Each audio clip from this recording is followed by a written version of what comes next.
the pressure of doing it in front of the originator is always. No worries, baby. You know it. You tell the story. You tell the whole damn world this is bear territory. Baby, let's go. All right, let's go. Woo! I think you passed the test there, Mike. Welcome to Tell the Whole Damn World. It's Monday, May 19th, 2025. It's another gorgeous day in Berkeley, and it's another great day to be a bear. If you haven't heard about us before, let me give you a quick introduction. We're the podcast for Golden Bear fans who love the University of California. If you're like us and are unabashedly and unapologetically all about Cal, you found the right place. Thanks for joining us. I'm your host, Reza Sirafinejad. In today's episode, both Ahmad Anderson and I are especially stoked to sit down with Mike Silver, who is known the world over as one of the best sports writers on the planet. And sure, that's part of the reason he's on the show. But the big reason we invited him is because he may be one of the biggest Cal fans to have ever been born. You're going to love hearing the stories he has to share. We're going to wind him up, take a step back, and just let him roll. In fact, he was so gracious with his time and gave us so much good material, we're breaking this into our very first two-part episode. Part 2 will be released tomorrow, so be on the lookout for that when it drops. One quick note before we get to the interview. As we tell you every episode, this podcast is entirely a labor of love and a reflection of how much we love our university. Would you be kind enough to take a minute to help tell the whole damn world about us? Like and subscribe. Share us on your social media. Encourage all your Cal friends to go to our website, tellthewholedamnworld.com. Speaking on behalf of all of us here, including Ahmad and Leslie, we sincerely appreciate all of you out there. Okay, get ready to pull up a chair. Let me grab my co-host Ahmad, who was a defensive captain for the Golden Bears in that epic 1982 big game, and we'll have a lot of fun talking with Mike Silver.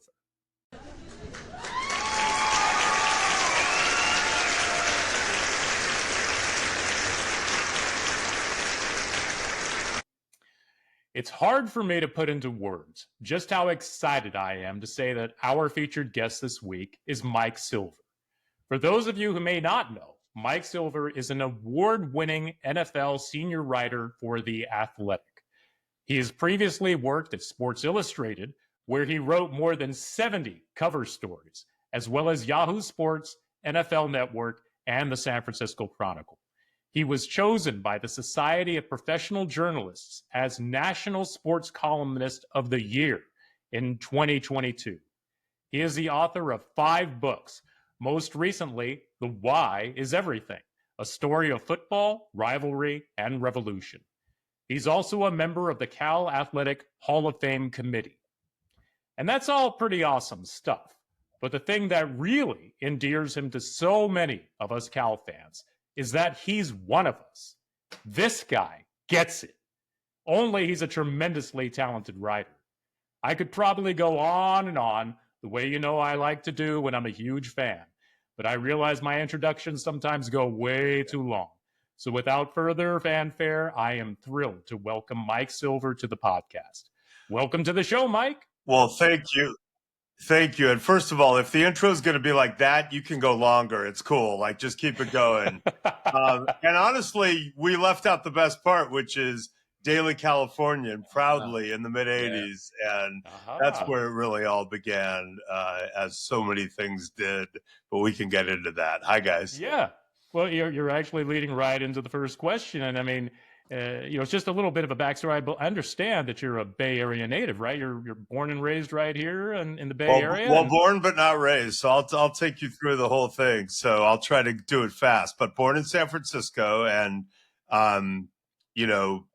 my dad kind of decided I was going to be a 49er, Warrior, A's fan, from a very young age. So I kind of followed that. But we moved to L.A. Before I went to kindergarten. So I grew up in LA as like the only fan of those teams, and did root for Cal back in the Bartkowski, Roth days, not as avidly as I do now.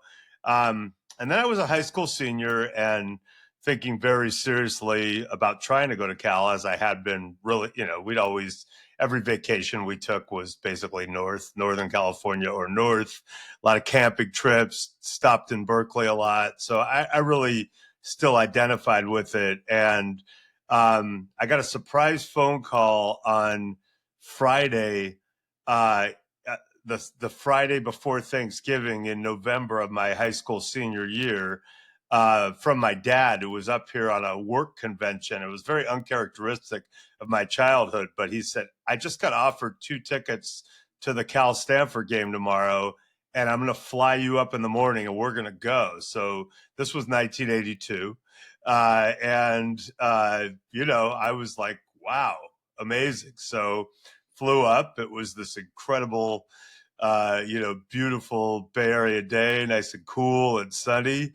I know you know it well. And I sat in, I believe, section E or EE that day and saw the greatest finish in football history, a life-changing moment, a sport-changing moment.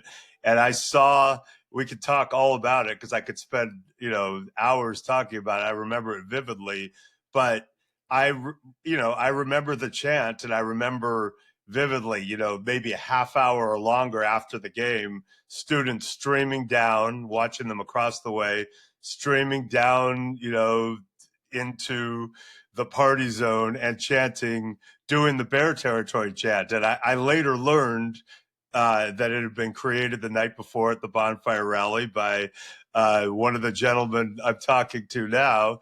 And, so that made it even more resonant with me over the years that, I think it would have caught on anyway. It's such a good chant, but it definitely got the greatest turbocharge of all time because it was unveiled right before the most magical moment ever. Yeah, that's a pretty special memory. My goodness.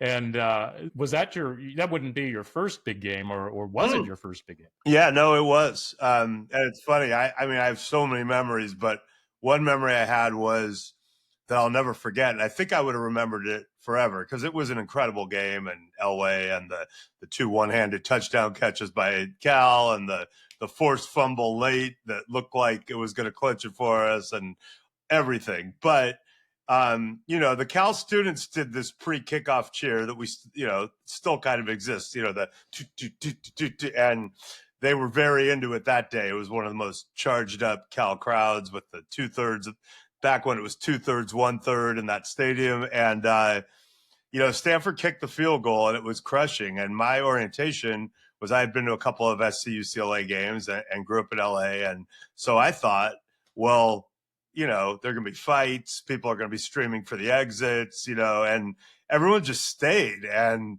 when they got ready to kick off, the students stood up to do that cheer. And I remember looking at it going, don't they know?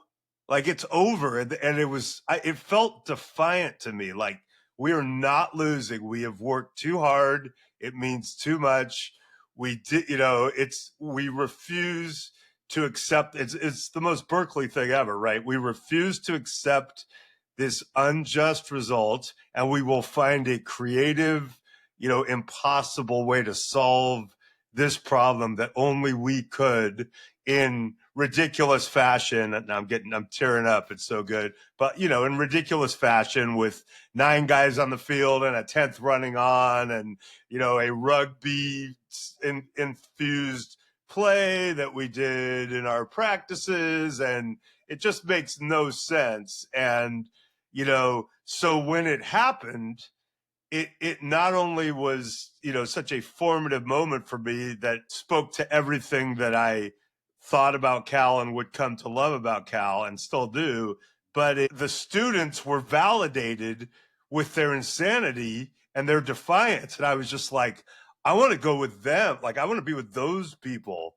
whatever they know, and the chant. And by the way, my future wife was a high school senior, but with her brother was a student. So she was one of the people streaming down. I didn't realize, our daughter ended up going there. Like, it's so it's such an incredible moment. And the last thing I'll add is that for people who don't know, games weren't really on TV back then, except the big ones. And the only TV was going to be a half-hour recap show the next day on one of the local network channels, local ABC, KGO. So there was one camera person shooting it, same side I was on. I know I didn't follow it clean in the stadium. And because that one camera person got it clean, we all can tell people about it and go, look, instead of being like, other than how miraculous the actual play was, the next most miraculous thing is that shooter got it clean. And I remember there was a party that my dad had taken me to, mostly older people, near the Claremont that we had gone to on the way there and we went to on the way back. There were some Stanford people there, mostly Cal. And I remember gathering around a little TV, maybe in the kitchen after, seeing the replay for the first time and people yelling out the number of laterals, 1, 2, because just to see the first replay was so, chilling. And, I've probably only watched it, I don't know, 60,000 times since.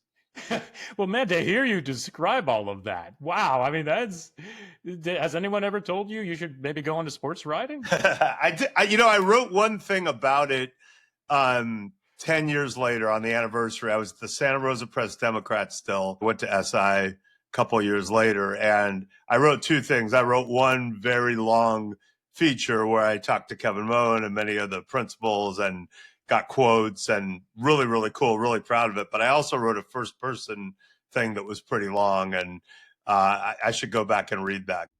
So look, that was an amazing story, right? Because for every person that was sitting in the stadium and was watching that game, everybody has a story.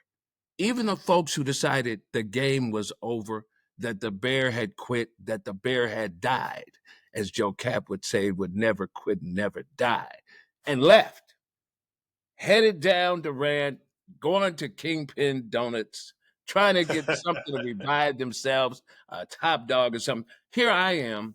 And, the interesting piece about that story is that, so the first time I ever said it was actually at the UCLA bonfire.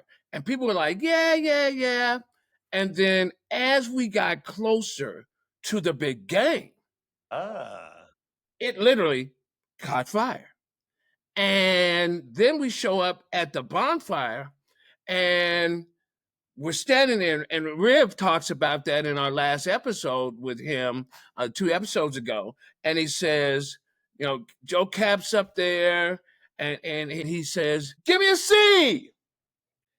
Give me an A. And then it seemed like for 30 minutes, Joe froze. Not 30 seconds, 30 minutes.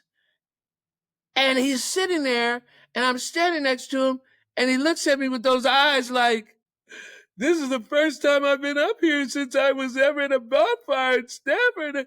And I go, give me an L. What is that L? Cal. Who ain't? Cal. Who's going to win? Cal. And I step back, and he's sort of looking, and he's pull over top, famous for that, yada yada. And then they said, Ron said, the guy said, Ahmad, do the cheer. And people were like, yeah, do the cheer. And I was like, you know it. You tell the story. You tell the whole damn world. This is bear territory. Now, I'm 65, and I'm going to have to use my inhaler if I can find it somewhere in my pocket here, because now I'm having an asthma attack. And this is brought to you by albuterol. So look, it was crazy. So I only heard that cheer like in the fourth quarter. It's the rally cry. And what's crazy about that, Mike, is the rally folks have told them they can't do that cheer if we're not winning. And I said, well, first of all, who are they to tell you all, the students who are sitting in the stands, that you can't do that? That is the rally cry. That is all hands on deck. That's the extra player. That's the fourth quarter signal. That, my friends, was the original. And you will know this, Mike. You tell me if I'm wrong. That's the original. Whose house? Our house. There was none of that going on in the NFL. There was none of that. That was the original. If anything came from that, that said, this is our house. This is our land. We are Cal. What are bears? Bears are territorial. Nothing greater than a mama bear or a papa bear. And that's it, baby. Hands down. Bear territory all day, every day. And Mike, you got it right, Doc. It was all new to me. I remember, the next year in '83, which, my first home game, we were down 26-3 to Arizona, the number 3 team in the country, and had a furious comeback. It actually tied, but the first game was the Texas A&M game on TV where we took points off the board. We're going to tie, and then Ron Rivera tackled a guy in the end zone to bail us out. The next game, we blew a fourth quarter 19-point lead at Washington State.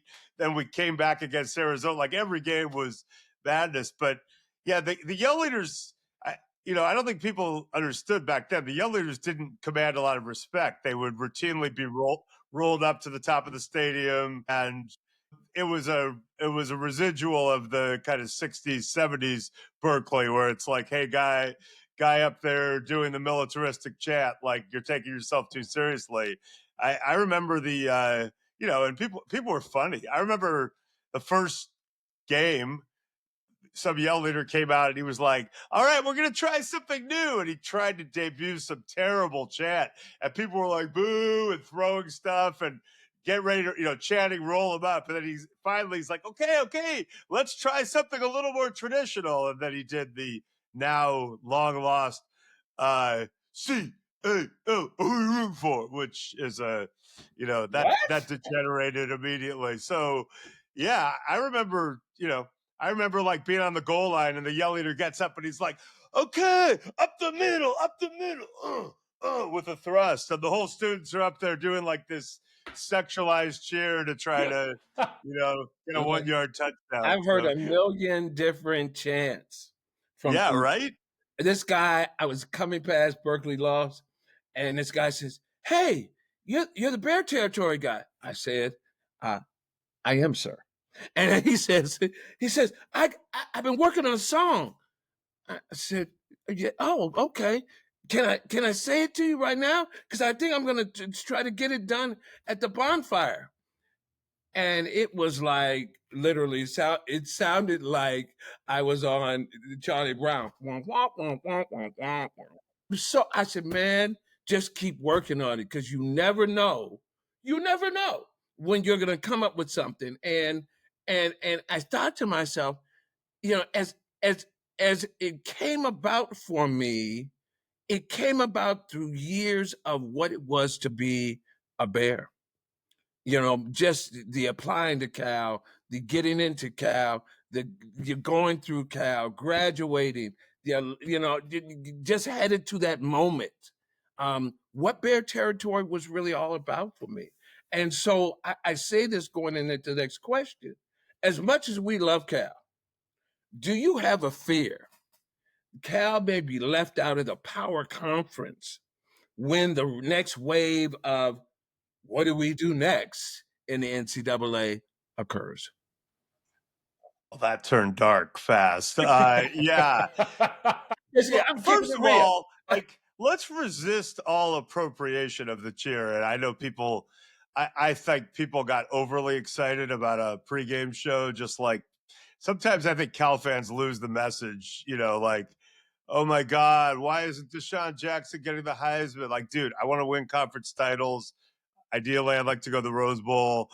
I just want to win. And so it was cool. The energy of College Game Day was really cool. I was all for it. But the notion that was somehow this, landmark moment, especially when you don't finish the job that night. But, I like that outsiders are trying to do the cheer, but, it's really ours. And it's a way of, it's so good on the road, right? I don't know Oh yeah. if you knew it would be, but like, right when we do it at Stanford, when we're about to win the big game, or when we do it anywhere on the road, it's pretty special. I mean, I did a book with Natalie Coughlin, one of my prior books called Golden Girl, and it was her first Olympics was at Athens, so I was there with her, and that's when one of the I think Croatian swimmers was, instead of wearing a Croatia cap, was wearing a Cal cap.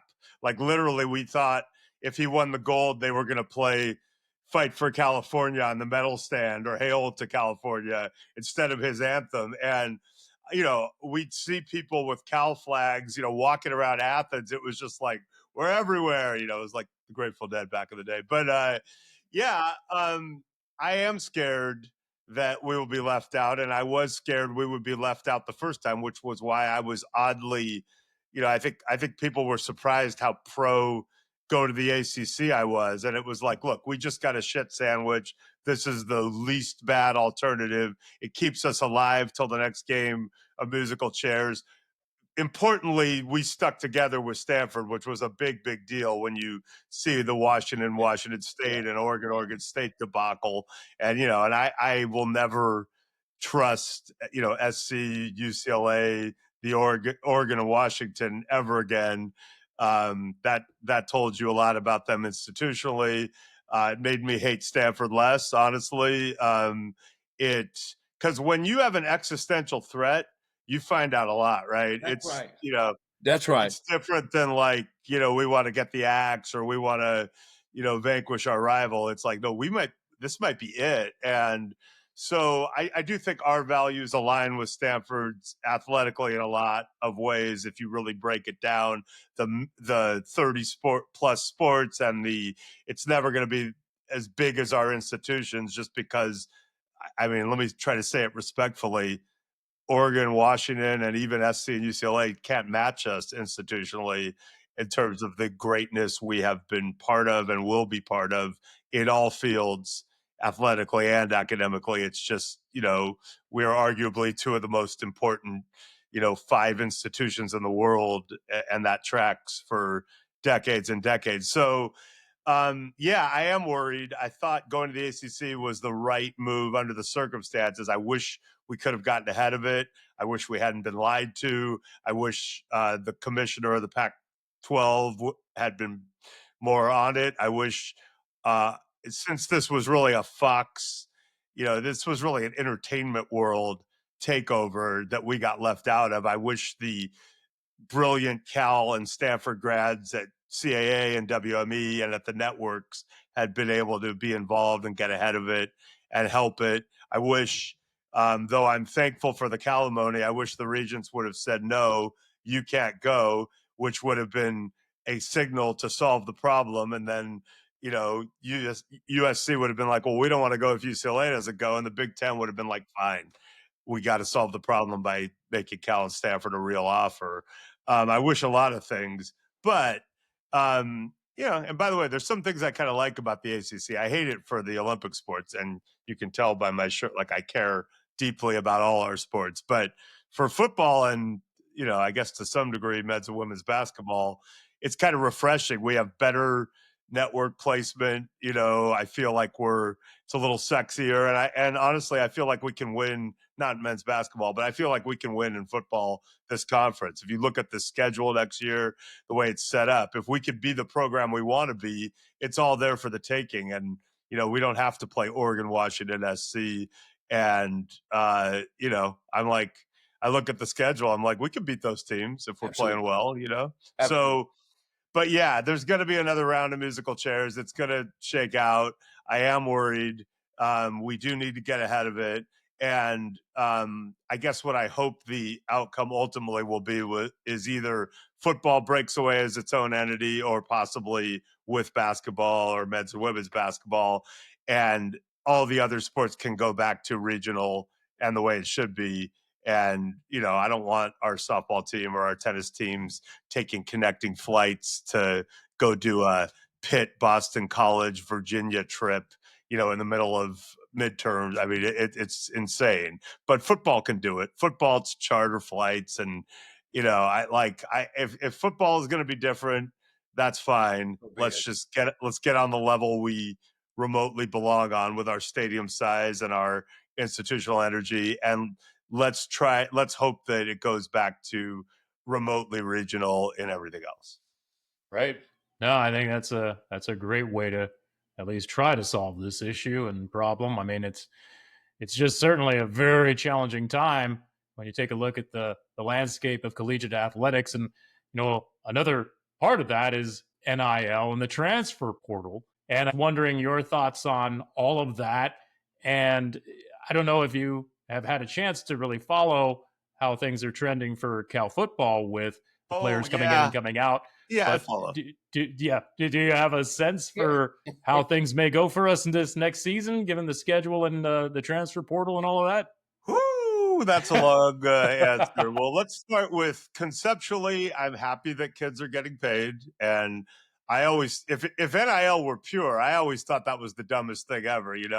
I remember when Marshawn Lynch was getting ready to leave after his junior year, and my kids were pretty young still, and they were like, "Why is he leaving?" And I said, "Well, two things. First of all, I don't know if you noticed, but every time he touches the ball, 11 people are trying to physically harm him, so he should go get paid." I said, but secondly, I go, that cool Marshawn Lynch jersey I bought you? And they're like, yeah.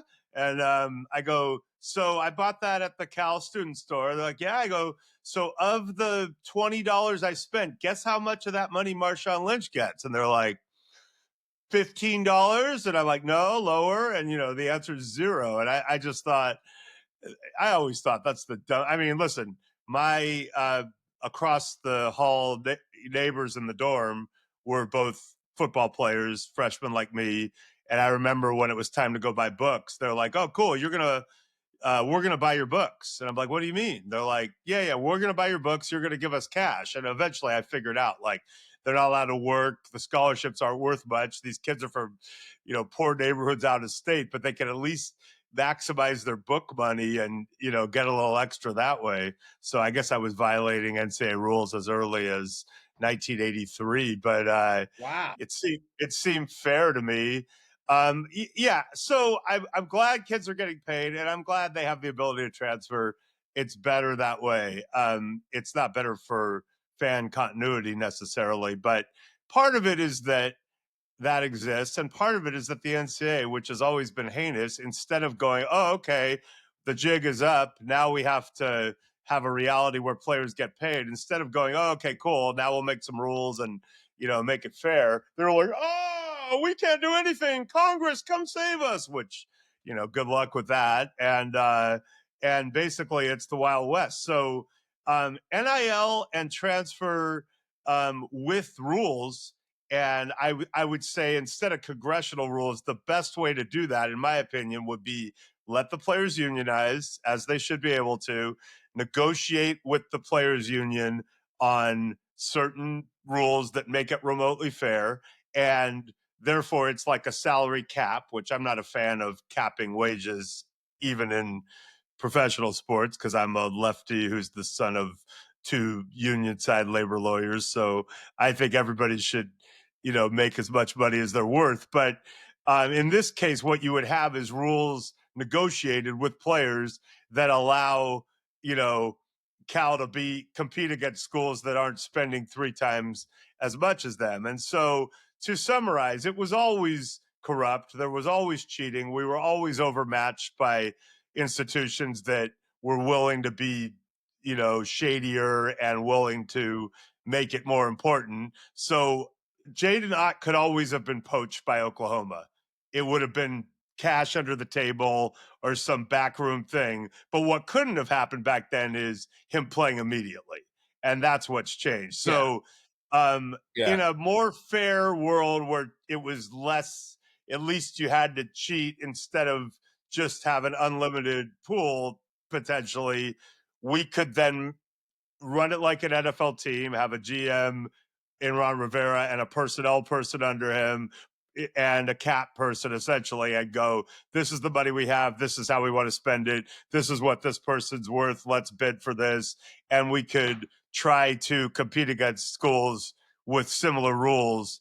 That's what I hope to get to. But in the meantime, yeah, it's brutally frustrating because, and think of the smaller schools, and you see it in the NCAA basketball tournament, in today's world, Steph Curry would have gone to Davidson and maybe had that miracle run, and then he would have just been paid by Duke or North Carolina the next year. And, we're seeing it on a lower level with Stojakovic.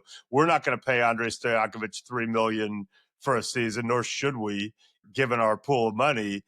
If we had 3 million, we should give it to 3 players, for example. But, he had a big game in a defeat in a conference tournament, and now he's getting paid. So, I am mindful of all of it. I have seen what's happened. I guess conceptually, I am pro NIL and pro transfer portal, and I think we need to align our program. And the Ron Rivera hire was a good start, but we need to modernize it that way.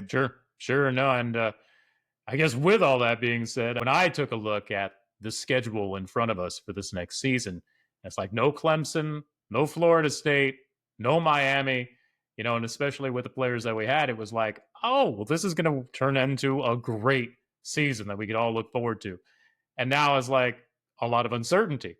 And, I guess I'm just kind of saying what we're all thinking, but we're all hopeful. And of course, you look at these players coming in the transfer portal, and sure, they look pretty talented, but there's also certainly a demonstrable lack of depth, I think, there on the offensive side, where you worry that if someone gets injured, then is that going to derail the season? So we've been talking about a lot of different things here, but you have forged quite a wonderful relationship with a lot of different Cal alums through the years. And I was struck by a picture of you years ago that you posted sitting there with Tosh Lupoi. And I mentioned to you offline that, there have been many, many inflection points in the world of Cal football where we could have gone one way or the other way, most notably when Bob Backrath let Bruce Snyder walk away to Arizona State, and then also when Tosh Lupoi walked away from Cal, despite being a former Cal defensive lineman and a great recruiter. And now you see him at Oregon. And anyway, what I'm getting at is just wondering if there's any inside scoop or anything you can relay to the rest of the Cal fans to better explain or shed some light on what all happened there. And, some people are out there openly hoping that Tosh somehow finds his way back to Cal, considering he and Justin Wilcox, of course, know each other very well. And anyway, just wondering about your thoughts with all of that. Okay, well, first of all, let me segue a little and then get back to Tosh, but it is an Oregon-related thing I guess I'm getting to. Last thing on, this year's team. So, the two that killed me of the people leaving were Javian Thomas after Ott, because that seemed crazy, right? And you could talk about the other 3 running backs too, but the Ott that we had last year was not the Ott of 2023. He's a great player, but I whatever. But Javian Thomas was a revelation last year, and now it's all there for him. So him leaving freaked me out. And then Endries is another one. It's a walk-on. He's so good. I cover the NFL. I think he could be an NFL player. And, that one was bizarre to me too. When people leave, it does open up money, and you can go out and, buy other players, which it looks like we're doing. So, you hope that you're making better choices with some of these players than we've made in the past, which is why I keep saying we need a personnel person. And ideally, we need to look at their medical, because, the receiver who just left didn't play much for us, even though we paid him because he was hurt most of the year. So you want to get people who are not damaged physically, ideally, and you want to get people who are worth the money. And it's hard, it's Justin Wilcox isn't going to be able to watch film on every college program, and we need an infrastructure. I would give people a little bit of hope though, because I do think our play calling is going to be better. We do have a bunch of linemen. It should be different. And, getting the Ohio State quarterback was cool, but we did the most un-Cal-like thing ever, which is, after the Mendoza disaster, where he may or may not have, depending on who you listen to, impacted, Jaron, our star recruit, late bloomer, flipping on signing day and going to Oregon. So a total catastrophe. For us to go get him back via that loophole, because he was technically an early enrollee and he'd been standing there on the field with Oregon at the Rose Bowl, and we had a 3 or 4 day window to poach him back. For us to do that was so gangster and the most un-Cal-like thing. So I am kind of like still riding in the glow of that. So if one or both of these quarterbacks are as good as I believe they could be, and these offensive linemen are as good as I think they'll be, and these coaches are as good at play calling as I think they'll be, it could be pretty cool. Tosh is at Oregon now, so that was my segue. I've known Tosh a long time.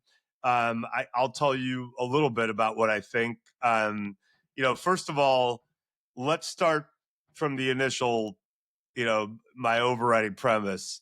Tosh was branded a traitor and all this. Like, Tosh is a bear, dude. That doesn't get taken away, and fans don't get to decide, and even alums don't get to decide. He played 6-7 years he was in our program. He bled and sweated. He helped us get the axe. He sacrificed his body. He worked hard. He went to college. He's part of our community. He is a bear. So I never thought that was revocable.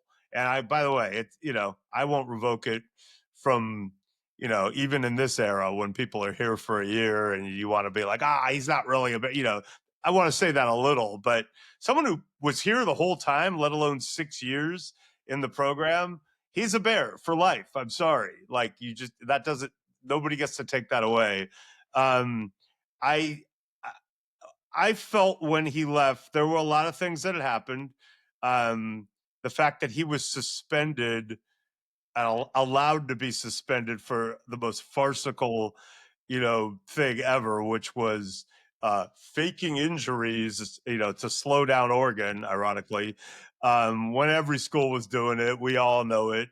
And when we were accused of it, the answer should have been, what are you talking about? Our dudes had cramps.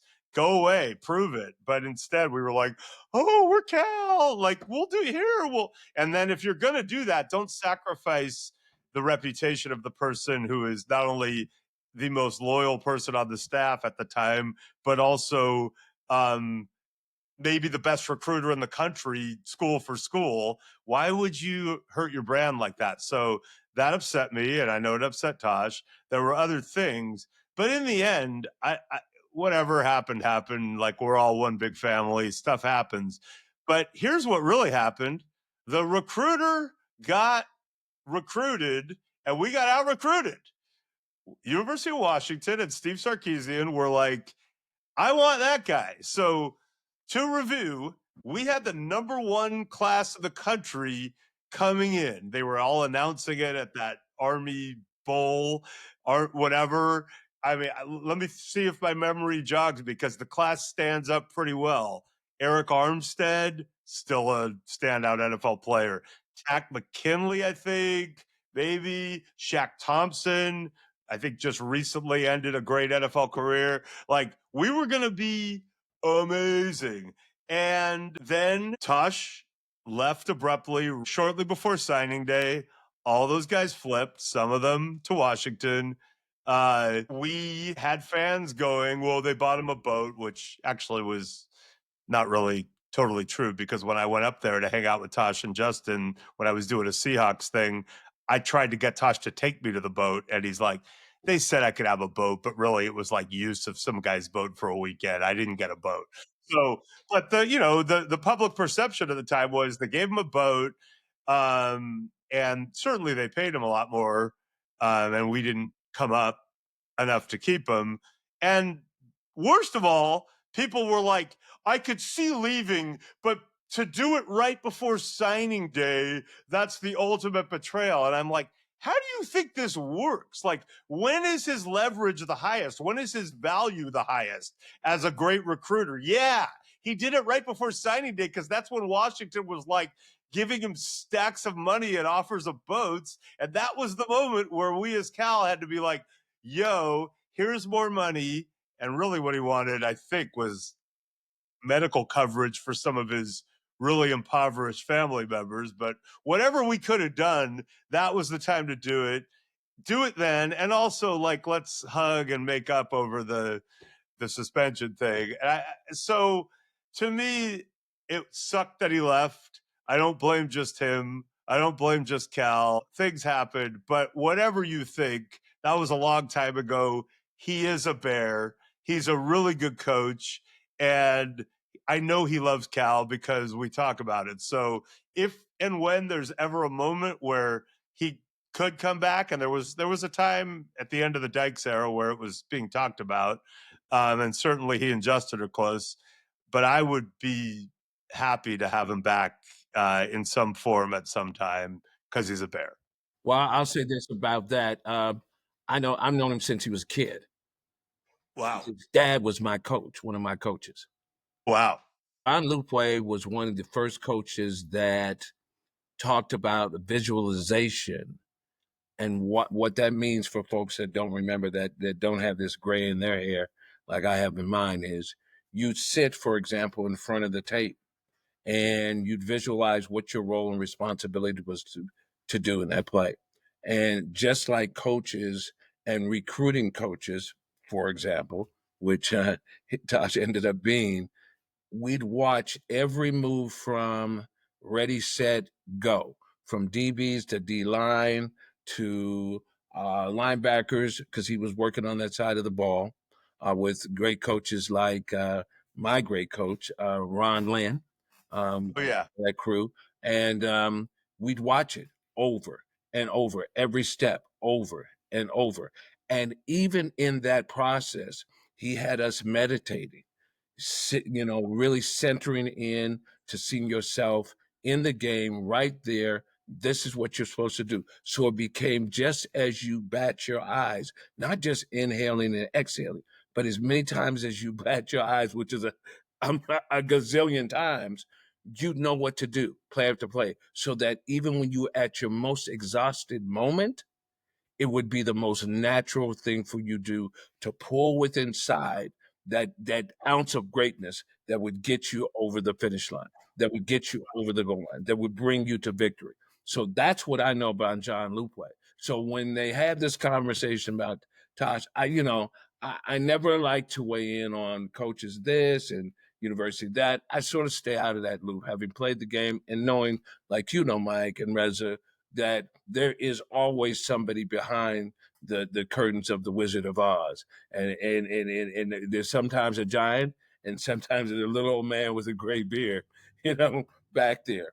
Yeah. And a lot of sound effects. So I think you hit it on the head. There's always an opportunity.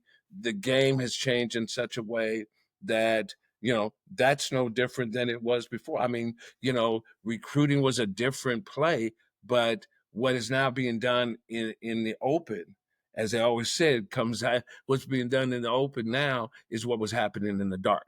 So, don't act brand new, folks. Here's where it is. And we need to stay, like I said, the folks that we're talking about, fire this guy, fire that guy. Knowlton's not that guy. Wilkins is not that guy. And I said, well, what I know is, and I'm going to say it every time it's in the conversation, how many here, not you all excluding, how many here on my threads and calls I got, and how many here contributed to the NIL at Cal? Crickets, Yeah.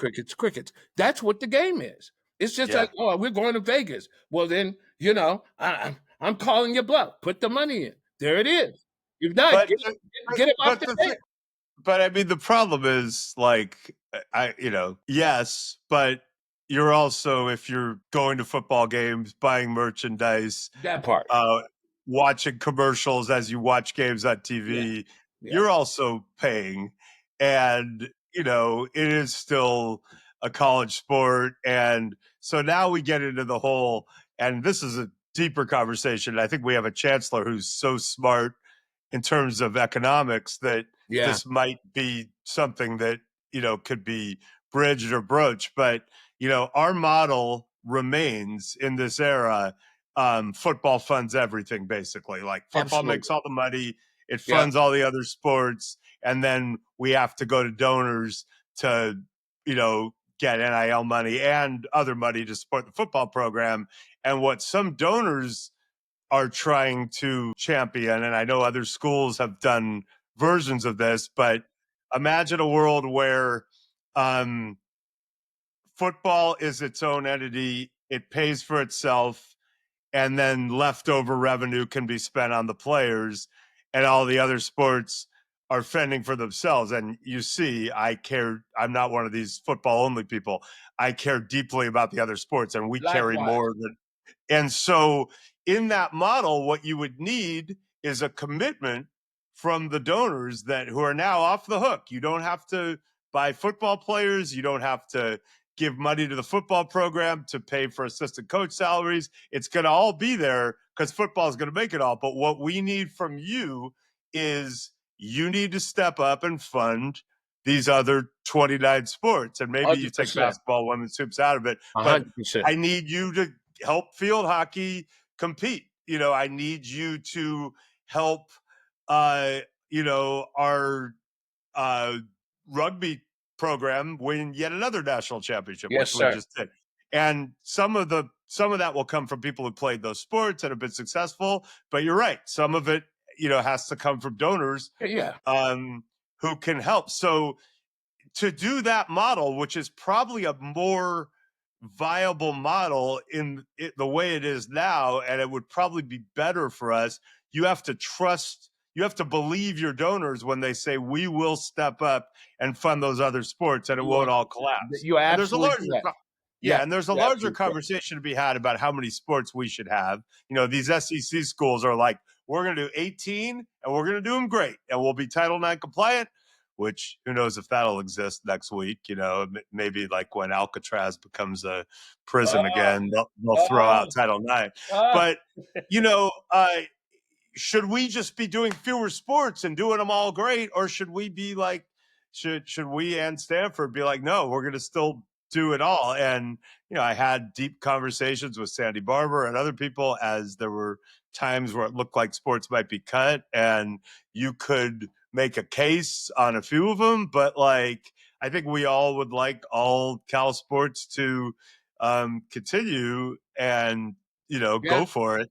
Yeah. So that's what is being grappled with. And what we need is a high level conversation with a chancellor who is economically shrewd enough, certainly more than I ever could be, to understand that if you spend money, you could make money.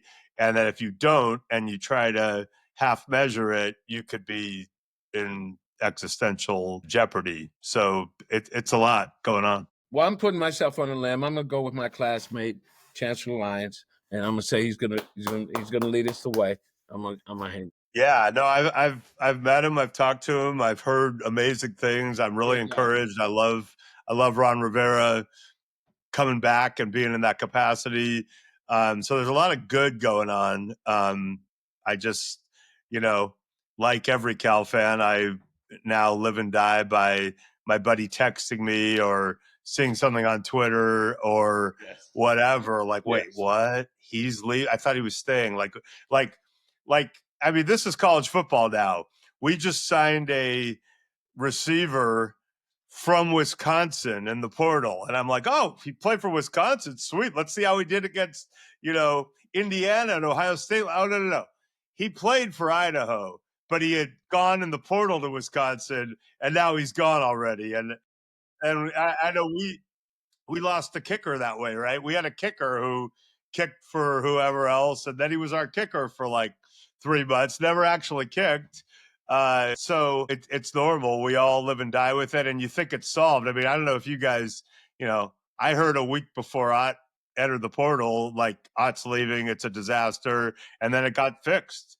So, I exhaled, and I was like, cool, we kept him right on. And then, they were putting him on the Cal social media account at the end of spring ball, and then he left. And then obviously the drama with the quarterbacks and Mendoza and how heart-wrenching that was to go from 98 yards with my boys to, he's not playing in the next game, and then he's set out of the bowl game, and then we're going to pay him, but he's leaving, and the star recruit is leaving, and then we stole him back. So, it's an emotional trap. We fall into that anyway as Cal fans, but this is probably another level of horror. Great. Another level of horror.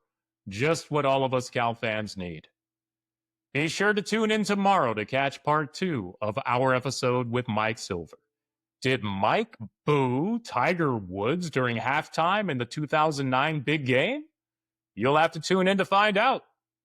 Before we wrap things up, it would help us a lot if you can take a quick moment to like and subscribe. That will really help us reach other like-minded Cal fans. And please help tell the whole damn world about us by sharing us with all your Cal friends. Simply take a moment to post us on your social media and tell everyone to go to tellthewholedamnworld.com. You can also follow us on X, better known as Twitter, at Win4Cal. That's Win, the number 4, Cal. Thank you for tuning in. We sincerely appreciate all of you out there listening and watching. See you later this week. This podcast is about celebrating all things Cal and the prominent people who are passionate about the University of California.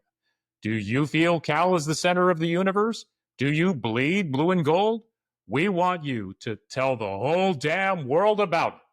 Go Bears!